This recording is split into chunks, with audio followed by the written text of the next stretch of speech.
இயேசுவின் அன்பு இதயங்களுக்கு காலை வணக்கம். இந்த நாள் உங்களுக்கு ஆசீர்வாதமாக அமைய வாழ்த்துக்கள்.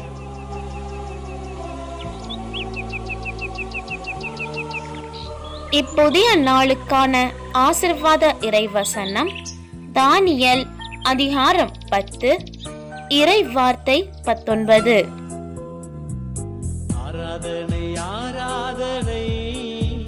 மிகுந்த அன்புக்குரியவனே, அஞ்சாதே, உனக்கு சமாதானம் உண்டாவதாக.